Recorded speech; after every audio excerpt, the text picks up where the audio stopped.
네, 요한복음. 요한복음은 사실 처음 성경을 읽는 사람들한테 가장 먼저 추천을 하고, 그리고 복음의 어떻게 보면 정수를 아주 잘 알 수 있는 그런 말씀입니다. 그래서 문법적으로 아주 쉽게 쓰였어요. 그래서 뭐 헬라어를 가장 먼저 배운다거나 할 때, 아니면 여러분이 영어로 성경을 읽겠다 할 때 가장 먼저 읽으면 좋을 책이 바로 이 요한복음입니다. 하지만 문법은 쉽지만은 내용의 깊이나 또 의미를 이해하는 것은 쉽지 않은 그런 책이라고도 할 수 있어요. 그래서 요한이 요한복음을 적을 때에 여러 가지 어떻게 보면 오늘날로 치면 문학적인 장치들을 통해서 오해하게끔 의도하고, 그리고 그 오해를 벗어나서 진리를 깨닫게 하게끔 그렇게 이제 요한복음을 기록했기 때문에, 그런 부분도 오늘은 뭐 한 구절 한 구절 살펴보기보다는 요한복음을 큐티할 때 여러분들이 어떻게 좀 어떤 관점으로 이해할 수 있는지 그런 부분에 초점을 맞춰서 함께 살펴보도록 하겠습니다. 자, 요한복음의 여러분 저자는 누굴까요? 요한복음의 저자? 네? 네, 요한이죠. 근데 요한이 여러 명 나와요. 그런데 그 요한 가운데 세베대의 아들 바로 사도 요한을 이야기합니다. 그래서 요한복음에는 나 요한이 요한복음을 기록했다 이런 이제 내용은 안 나와요. 요한복음 안에서는 어떻게 자기를 표현하고 있냐면은 사랑받는 자, 예수님의 사랑받는 제자라는 이제 표현으로 자기를 이제 표현하고 있습니다. 한번 성경 구절 한번 몇 군데 찾아볼까요? 요한복음 13장 23절. 요한복음 13장 23절.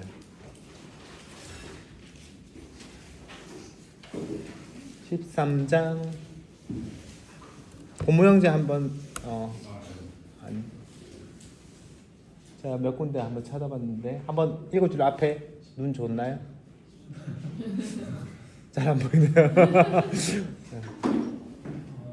예수의 제자 중 하나 곧 그가 사랑하시는 자가 예수의 품에 의지하여 누웠는지라. 네, 됐습니다. 여러분, 이 예수님의 제자 가운데 요한은 예수님의 사랑을 받는 사람이다라는 자기 인식이 있었어요. 아, 예수님이 나를 사랑하는구나. 제자들 중에서도 특별히 예수님 가까이에서 예수님을 봤던 사람입니다. 그래서 최후의 만찬할 때 장면인데 예수님의 품에 어떻게 하고 있는 거죠? 누워 있다. 그러니까 여러분 옛날에 만찬할 때 의자에 앉는 게 아니라 이런 약간 테이블 같은 데 앉았거든요. 이렇게 앉아 있었어요. 그래서 이렇게 앉아 있는데 예수님의 품에 기대서 요한이 이렇게 누워 있었던 거예요. 상상해 보세요. 예수님이 딱 앉아 있는데 예수님의 어깨에 딱 기대가지고 요한이 예수님 오늘 빵이 좀 괜찮은데요? 뭐 이런 이제 이야기를 나눴던 예수님의 사랑받는 제자였다라고 자기를 밝히고 있습니다. 그래서 그분의 세례 요한이 아니라 이제 사도 요한의 이런 기록은 굉장히 중요하죠. 왜냐하면은 요한이서 1장 1절에도 이렇게 나오죠. 우리가 들은 바요, 눈으로 본 바요, 손으로 만진 바라. 그러니까 요한은 자기가 직접 듣고 눈으로 보고 그리고 자세히 보았다라고 되어 있거든요. 요한 1서에 보면 자세히 보고 손으로도 만져보았다라고 이야기하면서 이 요한은 예수님에 대해서 누구보다도 잘 알고 있었던 사람이다라는 게 이 요한복음의 이런 아주 사실 기록을 강화하는 증빙하는 그런 내용이다라는 걸 알 수 있습니다. 자, 이 요한복음은 언제 기록이 되었을까요? 요한복음이 기록된 시기는 AD 한 80년에서 90년 경으로 생각합니다. 그러면서 성전이 이제 AD 70년에 무너졌거든요. 그래서 성전 파괴 이후에 이제 요한복음이 기록되었을 것이다. 이제 유대인들은 성전이 아주 중요했습니다. 성전이 중요해서 성전에서 하나님을 만나고 성전에서 우리 민족의 정체성을 찾고 성전을 통해서 하나님의 약속이 이루어지고 이런 이제 믿음이 있었는데 그 성전이 완전히 불타서 무너져 버린 거죠. 그런 유대인들에게 그리고 이방인들에게 요한은 이제 파괴된 성전을 대체할 수 있는 새로운 성전이신 예수님에 대해서 소개하고 있는 거죠. 그래서 혼란스러운 지금 이제 성전이 무너졌는데 하나님의 약속과 하나님의 성취는 어떻게 되었는가 혼란스러워하는 이스라엘 백성들, 유대인들 그리고 이방인들에게 이제는 성전이 아니라 제사가 아니라 예수 그리스도 안에서 우리가 하나님을 만나고 구약의 성경이 성취가 되고 하나님을 경험하게 된다라는 사실을 기록하고 있습니다. 그래서 요한복음을 보면은 예수님이 구약 성경을 성취하신 분이다라는 게 매우 분명하고 선명하게 나오고 있는 거죠. 자, 어디서 이제 기록했냐면은 여러분 어디서 기록했을까요? 에베소. 여기 적혀 있는 걸 제가 모르고. 자, 그러면 요한계시록은 어디서 기록했을까요? 그렇죠. 에베소 근처의 반모섬인데 요한이 이제 성경을 보다 보면은 예수님이 십자가에 못 박혔을 때에 누구 옆에 있냐면은 예수님의 어머니 마리아 옆에 있거든요. 그러면서 예수님이 그렇게 이야기해요.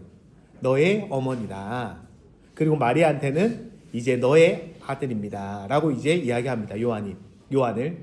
그때부터 여러분 마리아와 마리아의 생계를 책임지고 마리아를 모시고 다녔던 사람이 이제 사도 요한이라고 이제 기록에 전해지고 있어요. 그래서 요한이 갈 때마다 마리아를 이제 모시고 다녔거든요. 그러면서 이제 요한이 마지막에 이제 정착한 도시가 어디였냐면은 바로 에베소 지역이었습니다. 그래서 에베소에서 요한이 사역도 하고 목회도 하고 그렇게 이제 마지막 말년을 보내다가 다른 사도들은 다 순교를 했어요. 근데 요한은 이제 순교하지 않고 끝까지 이제 살아남았거든요. 전승에 보면은 요한을 죽이려고 여러 가지 시도를 했지만은 실패했다. 그래서 요한을 죽일 수 없었다라는 내용도 전해지고 있지만 확실하진 않고 하여튼 요한은 이제 AD 100년까지 생존했던 사도였습니다. 다른 사도들은 다 순교했는데 그래서 이제 마지막에 어디에 유배가게 되냐면은 반모섬에 유배가게 돼요. 에베소 근처에 있었던 반모섬에 유배 가서 기록한 책이 바로 요한계시록입니다. 그래서 요한복음은 그 요한계시록보다는 이른 시기에 기록됐기 때문에 에베소에서 기록됐을 것이라고 생각을 합니다.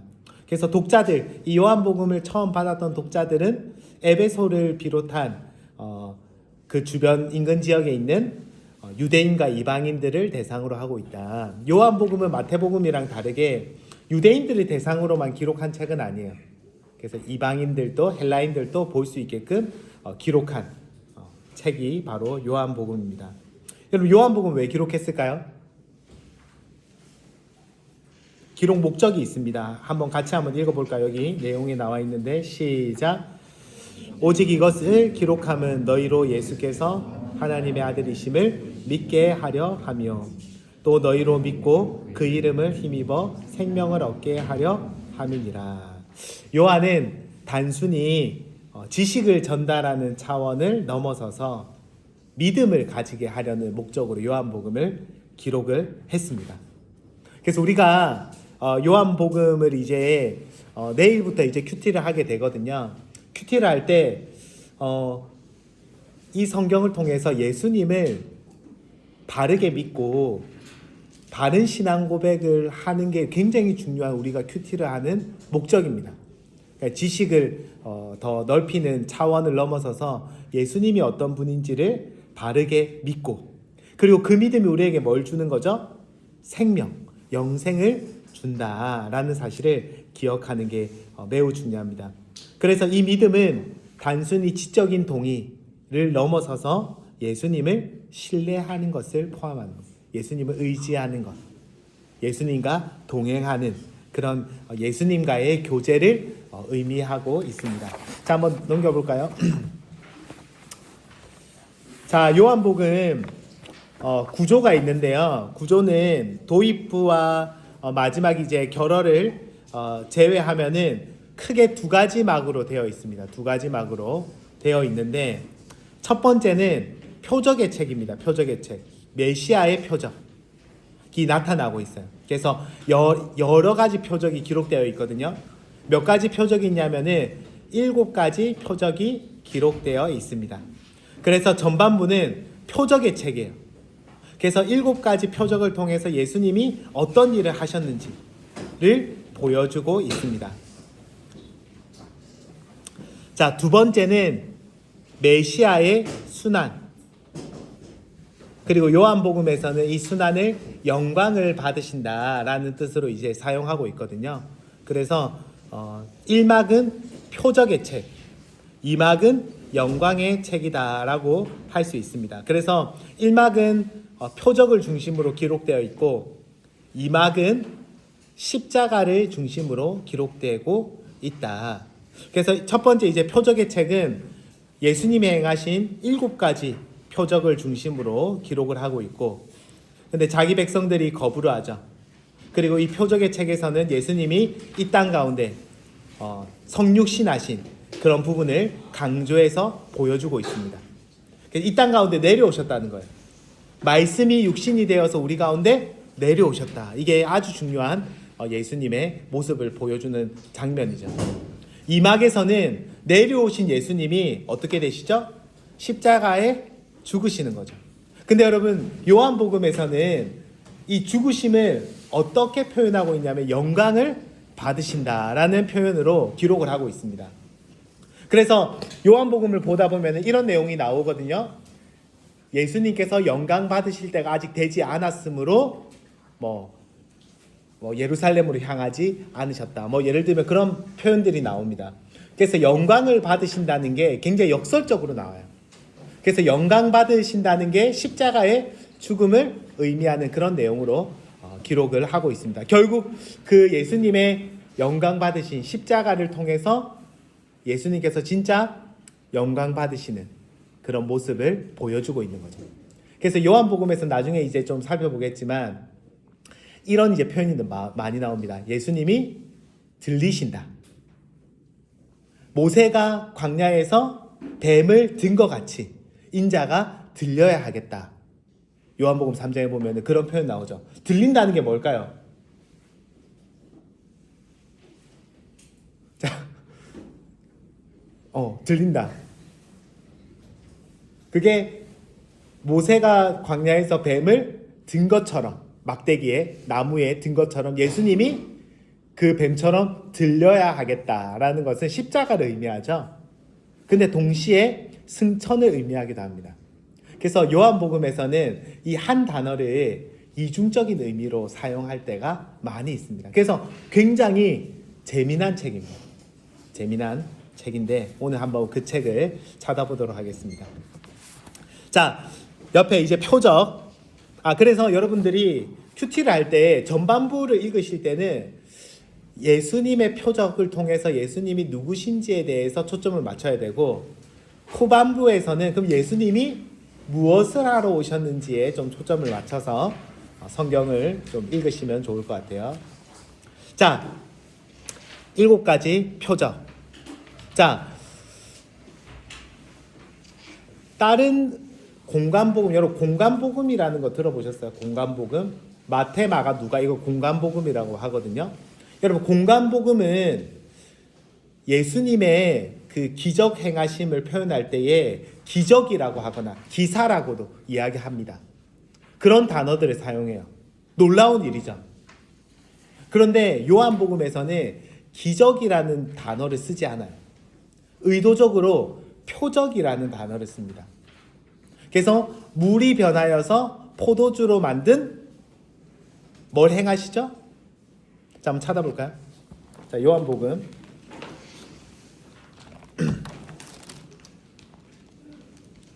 2장 11절입니다. 자, 혜린이가 한번 읽어볼래요? 우리 순서대로 읽고 있어요 지금. 2장 11절.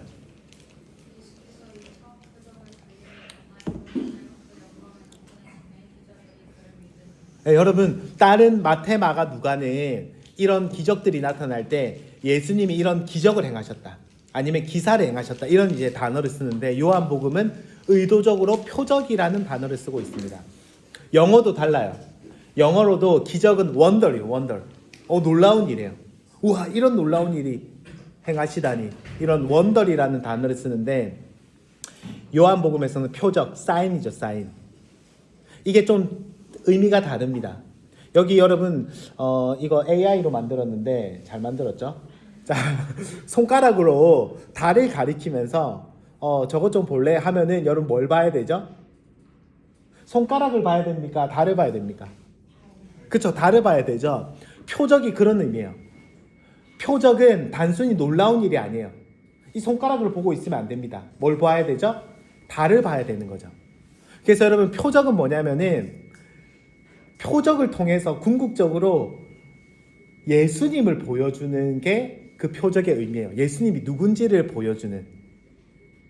그래서 예수님이 7가지 표적을 행하셨다라고 요한복음에 나오거든요. 그래서 이 7가지 표적은 그냥 놀라운 일이야. 우와, 예수님이 병도 고쳐? 와, 예수님이 물을 포도주로 만들어? 와, 재미난다. 이걸 이야기해 주기 위해서가 아니라 그러면 물을 포도주로 바꾼 예수님은 누구신가에 초점을 맞추고 있다는 거예요. 그래서 표적은 결국 예수님이 행하신 그 표적을 통해서 예수님이 누군지를 보게 만드는 표지판과 같은 역할을 하는 겁니다. 근데 많은 사람들이 이 표지판만 보는 거예요. 와, 예수님 물을 포도주로 만들었어.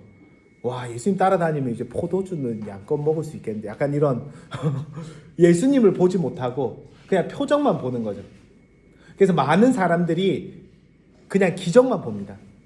오병이어 사건이죠, 대표적으로. 그래서 사람들이 예수님을 와, 이런 기적을 행하신 분이면 우리가 따라다녀야겠다라고 무리들이 예수님을 따라다녀요.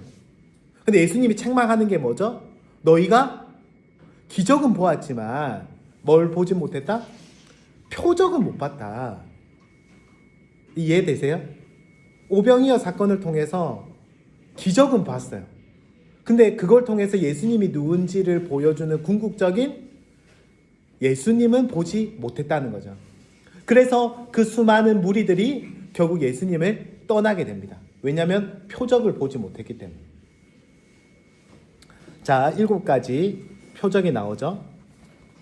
7가지 표적. 그래서 여러분 요한은 굉장히 의도적으로 이 표적을 7가지만 사용하고 있어요. 7가지 표적. 그리고 7가지 나는 누구인가. 요한이 의도적으로 7이라는 숫자를 의도적으로 사용하고 있습니다. 요한계시록에 가면은 굉장히 더 분명하게 사용하고 있어요. 예를 들면은 세상의 나라를 상징하는 바벨론은 6번 사용한다든지, 그리고 성령은 7번 사용한다든지, 천국을 상징하는 21장과 22장에서는 하나님 백성의 숫자인 12를 12번 의도적으로 사용한다든지, 요한은 이런 의도적으로 그런 숫자의 의미를 담고 있거든요. 그래서 요한복음에서도 마찬가지예요. 표적을 7가지만 딱 사용하고 있습니다. 7이라는 숫자를 강조해서 이제 사용하는데, 자, 한번 우리가 한번 예를 들어서 한번 찾아보도록 하겠습니다. 요한복음 2장 1절 말씀.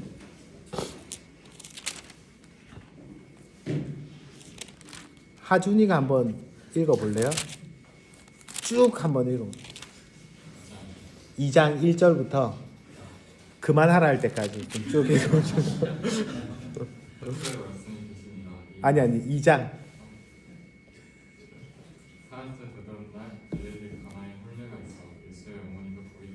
자, 잠시만요.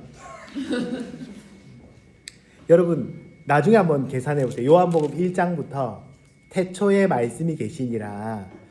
이 말씀은 어떤 말씀을 모티브로 하고 있죠? 그렇죠. 창세기 1장 1절을 모티브로 하고 있잖아요. 여기서부터 날짜가 나와요. 날짜가. 그 다음 날, 그 다음 날, 그 다음 날. 그리고 2장 1절에 사흘째 되던 날. 이 날이 어떤 날일까요? 7째 날입니다. 7째 날. 마치 세상이 창조되고 7번째 날에 안식하셨잖아요. 마치 그 날을 보여주는 것처럼 요한이 의도적으로 7번째 날을 말해주고 있어요. 이것도 좀 의미가 있는데 아주 한번 빠르게 한번 읽어볼까요?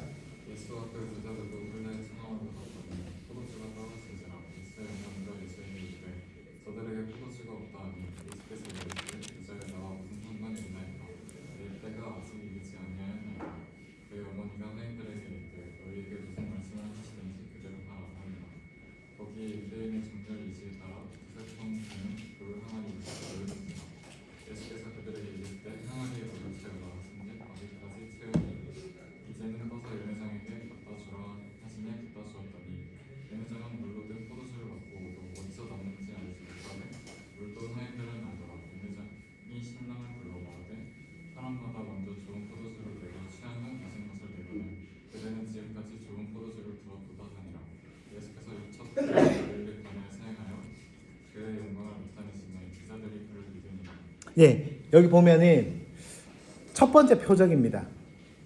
자, 여기서 우리가 자 큐티를 해요. 예를 들면 큐티를 해요. 그럼 어디에 초점을 맞춰야 될까요? 네? 말씀 어떤 말씀이에요? 아, 큐티 말씀에 그렇죠. 아주 정확합니다. 그렇죠. 큐티 말씀에 초점을 맞춰야 되죠. 네.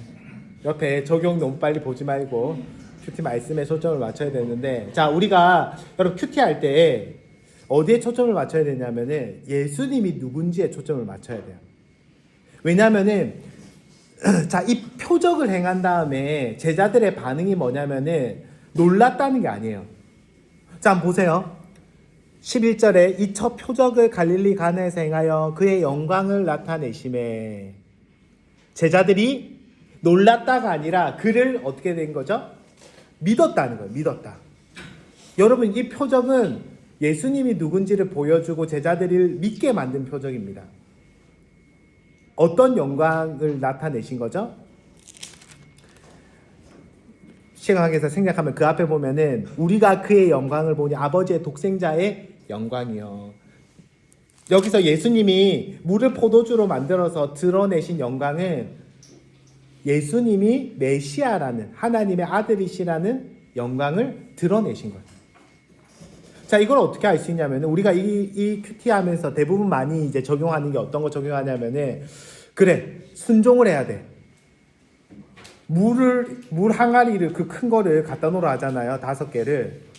아, 그래, 그거를 아무 말 없이 갖다 놓는 그런 순종을 했더니 이런 놀라운 표적을 보게 되었다. 그렇기 때문에 우리도 말씀에 순종해야 된다. 뭐 그렇게 이제 큐티 적용을 많이 하곤 하는데 뭐 나쁜 적용은 아니에요. 하지만 핵심은 보지 못한 적용입니다. 자, 이건 이제 창세기 49장 한번 볼까요? 창세기 40. 창원이 한번 읽어볼래요? 창세기 49장 10절부터 쭉 읽어주실래요?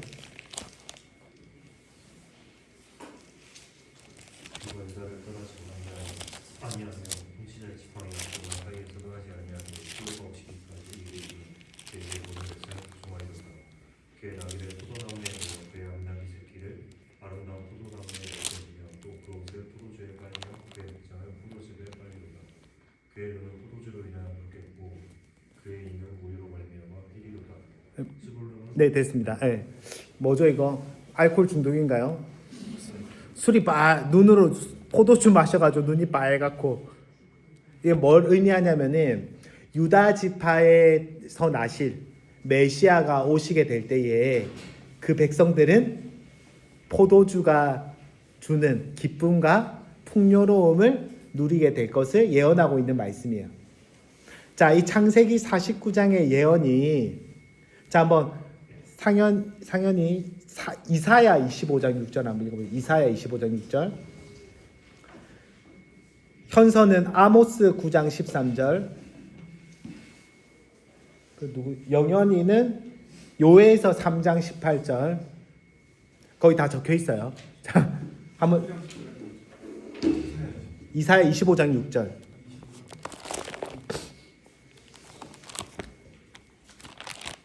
읽어줄래요?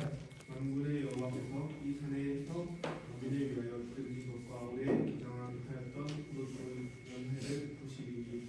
네, 여러분 메시아가 오시게 되면은 이사야 말씀에 만군의 여호와께서 포도주로 연회를 베푸신다라는 말씀이 나오죠. 이 말씀은 이사야 말씀은 창세기 49장에 바탕을 두고 있는 예언입니다. 이 예언이 성취될 것을 한 번 더 강조하는 거죠. 이사야 말씀을 통해서. 자, 아모스 9장 13, 14 한번 읽어줄래요? 여호와의 말씀이니라. 보라, 날이 이를지다. 그때 포도하는 자가 같이 포도하는 자의 뒤를 이으며 포도를 밟는 자가 씨를 뿌리는 자의 뒤를 이으며 산들은 강한 포도주를 흘리며 작은 산들은 녹으리라. 네, 그때 메시아가 오시게 되면은 산들이 단 포도주를 흘리게 될 것이다. 그리스도가 오시면은 그 백성들이 포도주를 누리게 될 것이다 라고 예언하고 있는 말씀이죠. 요에서 3장 18절.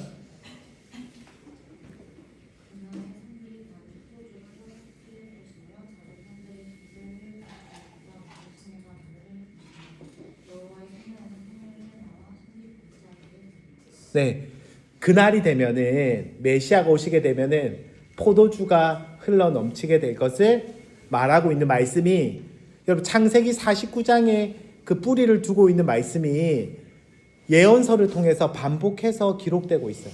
메시아가 오시게 되면은 포도주가 흘러 넘치는 그런 기쁨을 백성들이 누리게 될 것을 반복적으로 기록을 하고 있습니다. 그러니까 메시아가 올 때에 포도주로 가득한 그런 기쁨이 가득한 그런 나라가 될 것을 그 성경이 말하고 있는 거죠. 그리고 예수님이 오셔서 첫 번째 표적이 뭐였죠?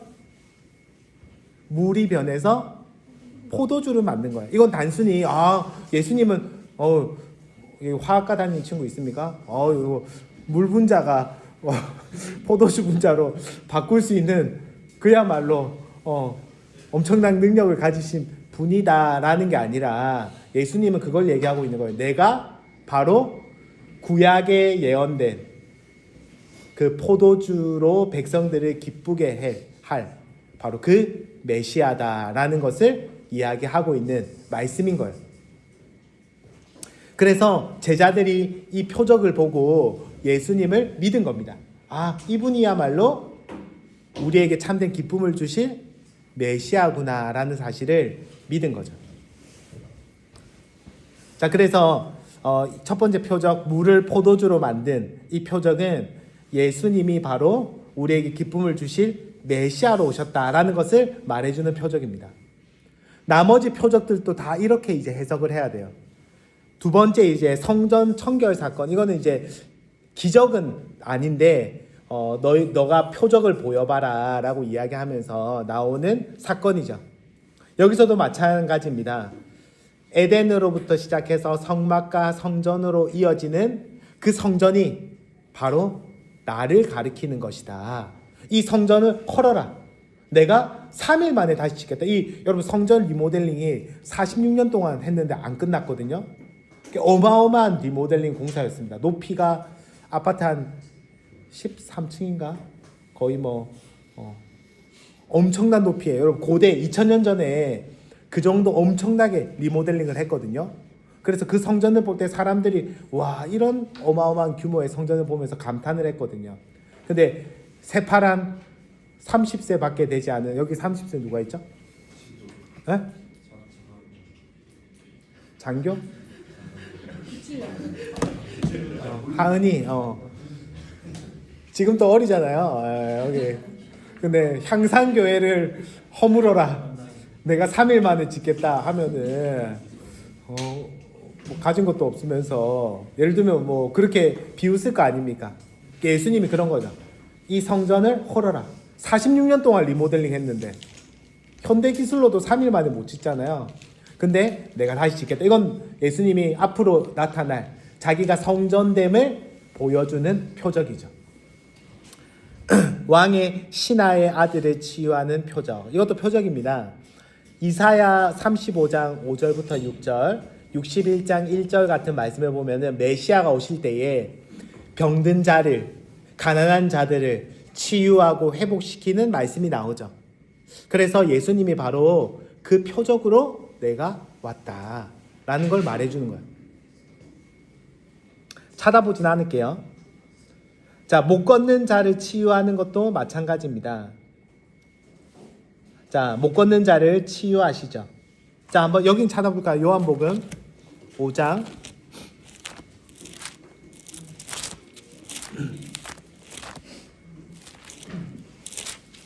1절부터인데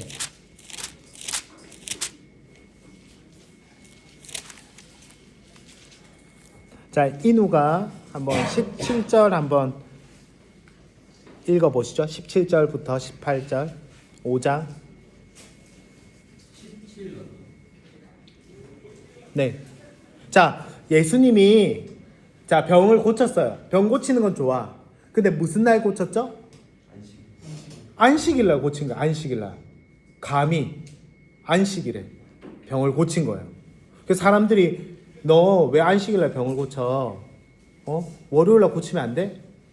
고칠 수 있잖아. 왜 일부러 안식일 날 고친 거야? 하면서 막 예수님을 따지거든요. 그때 예수님이 이제 말씀하시는 장면이에요. 읽어볼래요?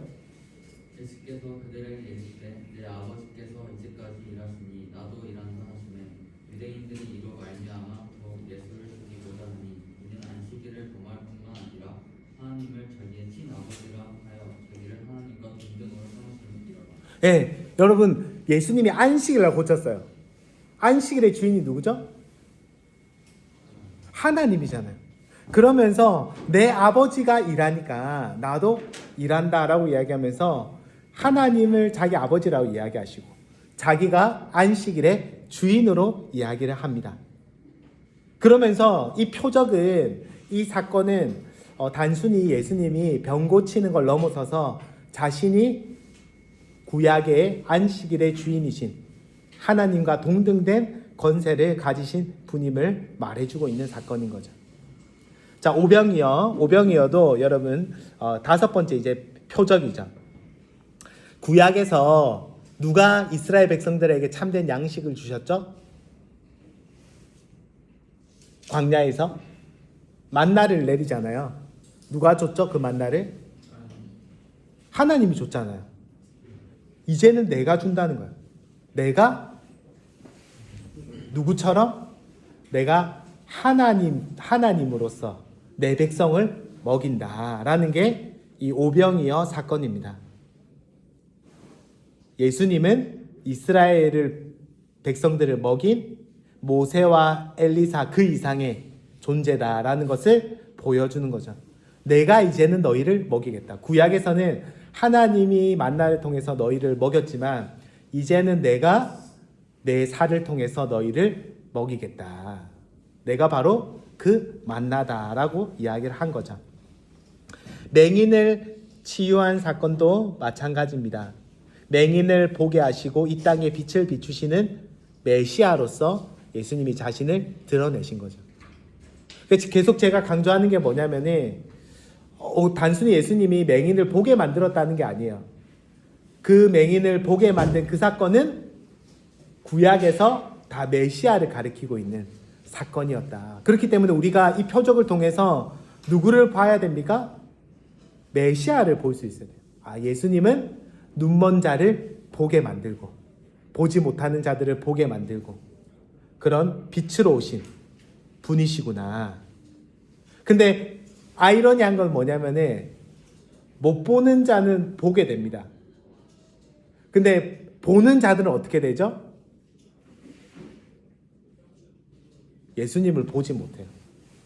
이게 굉장히 이제 아이러니한 그런 상황인데 이스라엘의 그 지도자들 이제 종교 지도자들 자기들은 볼 수 있는 사람이라고 생각했거든요. 근데 오히려 보지 못하게 되는 너희들이야말로 보지 못하는 자다라는 역설을 사실은 요한복음이 많이 얘기해주고 있거든요. 그래서 이 6번째 표적은 예수님은 이사야에 예언된 눈먼 자를 보게 만드시는 분이시다. 자, 7번째 표적은 이제 나사로의 소생입니다. 나사로의 소생.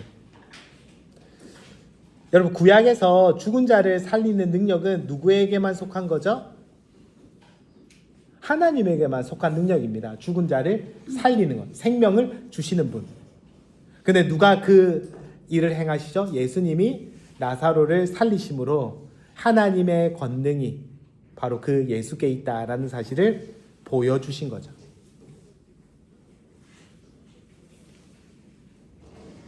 에스겔 한번 에스겔 37장.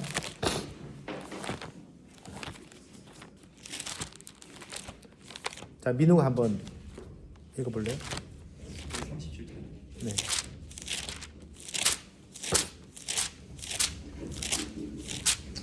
여호와께서 권능으로 내게 임재하시고 그의 영으로 나를 데리고 가서 골짜기 가운데 두셨는데 거기 뼈가 가득하더라.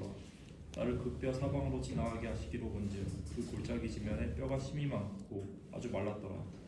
그가 내게 이르시되 인자야 이 뼈들이 능히 살 수 있겠느냐 하시기로 내가 대답하되 주 여호와여 주께서 아시나이다. 또 내게 이르시되 너는 이 모든 뼈에게 대언하여 이르기를 너희 마른 뼈들아 여호와의 말씀을 들을지어다. 네. 9절부터 한번 읽어볼래요? 9절. 또 내게 이르시되 인자야 너는 생기를 향하여 대언하라. 생기에게 대언하여 이르기를 주 여호와께서 이같이 말씀하시기를 생기야 사방에서부터 와서 이 죽음을 당한 자에게 물어서 살아나게 하라 하셨다 하라.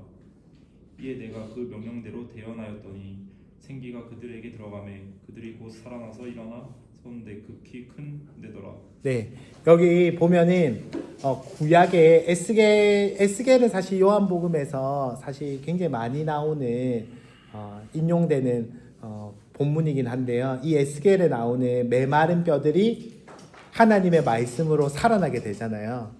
마치 예수님의 말씀으로 죽은 자가 살아나는 그런 사건을 오버랩하게 해서 우리에게 보여주는 거죠.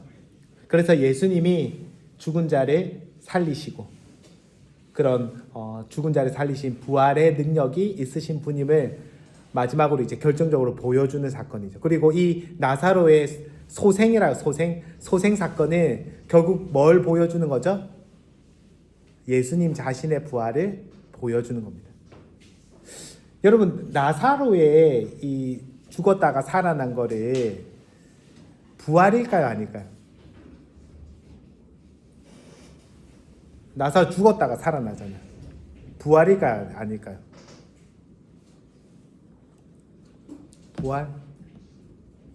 부활이다. 부활 아니다. 자, 저는 누구한테 질문하는 손 안 든 사람한테 질문을 하는 거 아시죠? 다시 나사로의 부활 사건은 그 죽었다가 살아난 사건은 부활이다. 죽은 지 3일 되던 애 이렇게 했잖아요. 부활 손 내리고 부활 아니다. 아주 팽팽한데 뭐 부활로 이야기할 수 있지만 엄밀하게 따지면 부활은 아니다. 왜냐면은 성경에 보면 예수님이 첫 번째 부활이라고 말씀하시잖아요. 부활의 열매가 되셨다. 왜냐면은 구약에도 보면은 죽었다가 살아난 사람들 몇 명 있습니다.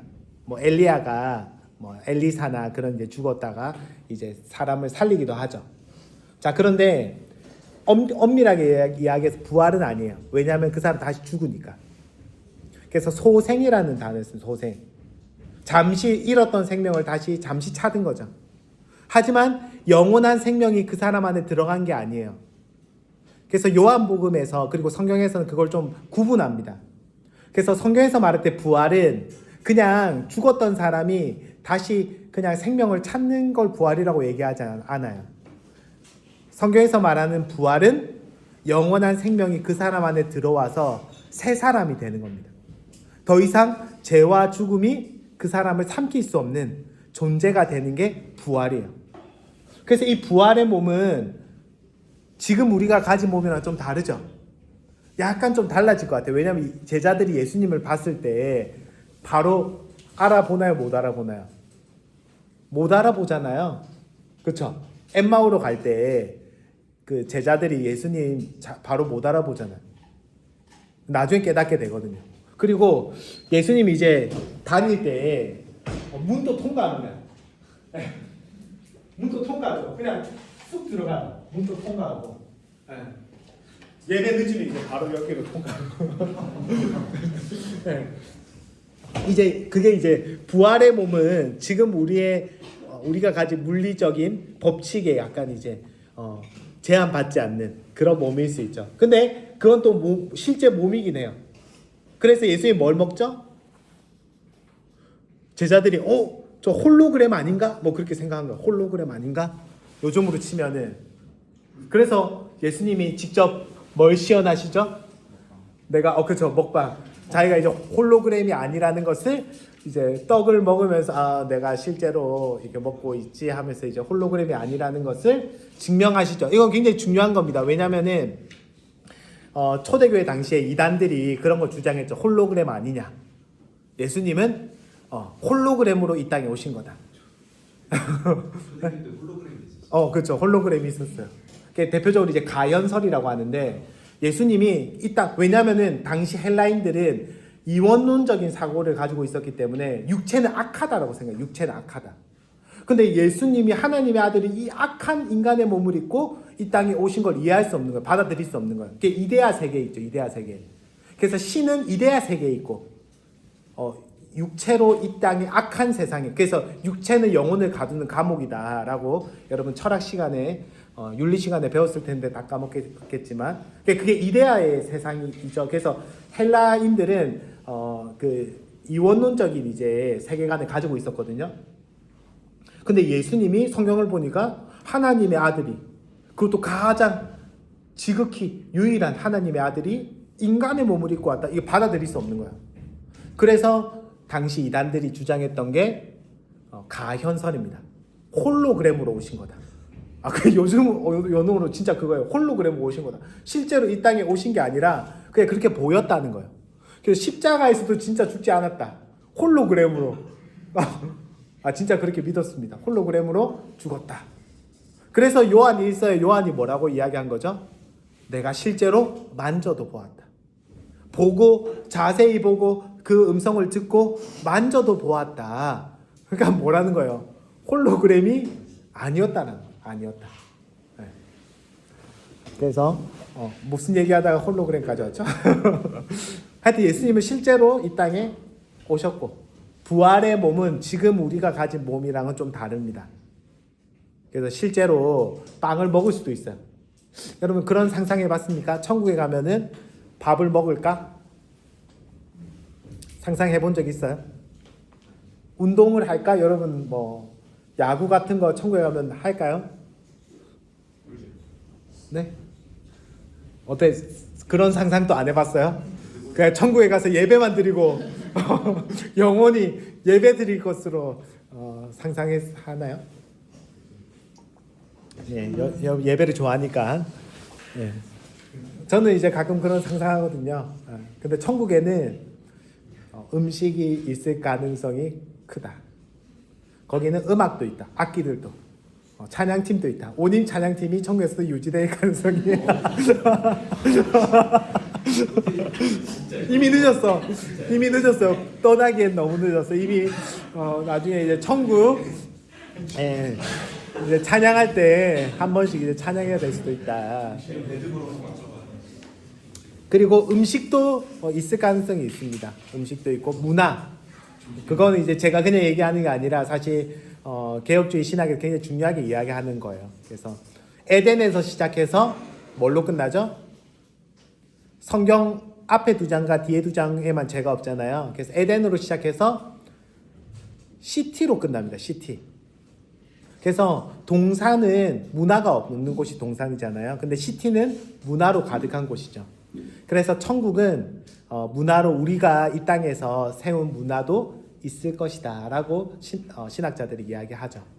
그래서 거기에는 아마 스포츠도 있을 수도 있습니다. 네. 그래서 다양한 천국은 그런 다양한, 여러분 한번 상상을 해보세요. 얼마나 좋을지. 하여튼 예수님의 부활의 몸은 지금 우리의 몸과는 조금 다르다. 그때 모르겠어요. 바로 못 알아볼 수도 있어요. 네, 하여튼 그래서 표적은 결국 예수님이 구약에 행하신 그 하나님이 행하신 일을 예수님이 성취시키셨다라는 것을 보여주는 겁니다. 그래서 표적을 읽을 때 우리가 예수님이 바로 구약에 예언된 이 모든 성취를 성취하신 분이구나라는 것을 좀 볼 수 있어야 돼요. 여러분 최고의 표적, 그 결국 마지막 표적이라고 할 수 없죠. 왜냐하면 그 표적이 궁극적으로 가리키는 바가 뭐냐면은 바로 십자가입니다. 십자가. 이 모든 표적이 궁극적으로 가리키는 것은 뭐냐면은 십자가죠. 예수님의 십자가와 부활이죠. 그래서 예수님이 십자가 위에서 그렇게 외치시잖아요. 다 이루었다.